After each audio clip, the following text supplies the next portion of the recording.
സാമൂഹിക പ്രതിബദ്ധതയുടെ ഭാഗമായി കനറ റബേക്കോ മ്യൂച്വൽ ഫണ്ടിന്റെ ആഭിമുഖ്യത്തിൽ പേരാമംഗലം ശ്രീ ദുർഗാവിലാസം സ്കൂളിലെ സാമ്പത്തികമായി പിന്നോക്കം നിൽക്കുന്ന പഠനത്തിൽ മികവ് പുലർത്തുന്ന 100 വിദ്യാർത്ഥികൾക്ക് സൗജന്യമായി സൈക്കിളുകൾ വിതരണം ചെയ്തു. വിദ്യാലയ അങ്കണത്തിൽ നടന്ന ചടങ്ങ് Thrissur additional district magistrate M Sandeep ഉദ്ഘാടനം ചെയ്തു.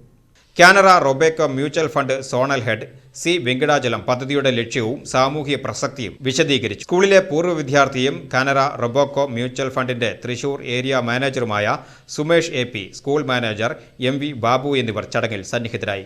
PTA വൈസ് പ്രസിഡന്റ് വിജോഷ് അധ്യക്ഷത വഹിച്ചു. ഹെഡ്മാസ്റ്റർ MS രാജു സ്വാഗതവും കൺവീനർ കൃഷ്ണരാജ് നന്ദിയും രേഖപ്പെടുത്തി. തുടർച്ചയായ 6ാം വർഷമാണ് കാനറ റൊബേക്കോ മ്യൂച്വൽ ഫണ്ട് ഈ സൈക്കിൾ വിതരണ പദ്ധതി നടപ്പാക്കുക. കുട്ടികളിൽ ശാരീരിക ആരോഗ്യവും വ്യായാമശീലവും ആത്മവിശ്വാസവും എന്നിവ വളർത്തുന്നതിനൊപ്പം ബുദ്ധിവികാസത്തിനും സൈക്കിൾ സവാരി സഹായകമാണ്. സാമ്പത്തികമായി പിന്നോക്കം നിൽക്കുന്ന പഠനത്തിന് മികവ് പുലർത്തുന്ന വിദ്യാർത്ഥികൾക്ക് വലിയ പ്രോത്സാഹനമായി ഈ പദ്ധതി മാറിക്കൊണ്ടിരിക്കുകയാണ്.